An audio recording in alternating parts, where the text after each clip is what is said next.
DZSB at Bicol Paglaom San Pedro City Chapter, nagsagawa ng Medicine Assistance at Feeding Program. Bago tayo magpatuloy, huwag kalimutan mag-follow, mag-like, at i-share iyong aming Facebook page. At huwag din kalimutan mag-subscribe sa aming YouTube channel, ang Serbisyo Balita Live Online. Maraming salamat po.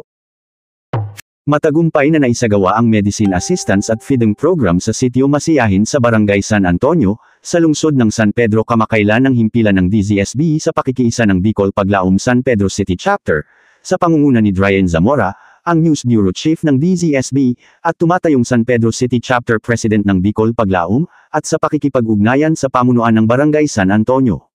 Namahagi ng iba't ibang klase ng mga gamot para sa sakit at vitamins ang dalawang grupo katuwang ang mga kawani ng Barangay Health Center, sa tulong ng Committee on Social Service, na si Kagawad MM Ambayik.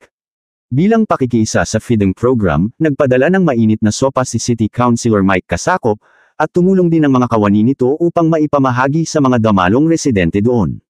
Kung saan, naging lubos na masaya ang nasa mahigit 100 katao dahil sa nasabing pagsasagawa ng DZSB at ng Bicol Paglaom San Pedro City Chapter ng aktibidad sa kanilang lugar. Bumisita naman sina aspiring Councilor Abam Katakis, at Coach Gilbert Malabanan sa nasabing aktibidad.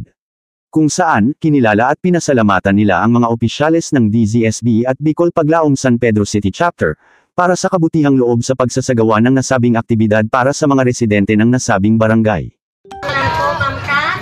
Mula sa opisina ni Consi Mike. Siguro pwede na natin umpisahan yung pamimili mo na gamot. Siyempre mamaya din, no? Kasi baka mag-alisin kayo bigla. Diba? Siyempre, unahin natin yung pamimigay ng gamot muna kung sino yung mga nangangailangan ng gamot. Ayon kay Dryan Zamora, isinusulong niya kasama ang bumubuo ng mga opisyales ng Bicol Paglaom San Pedro City Chapter, ang mga adhikain ng pangkalahatang pamunuan ng samahan na nasa lungsod naman ng Calamba, ang mapagkaisa ang bawat Bicolano sa bawat lugar sa Laguna.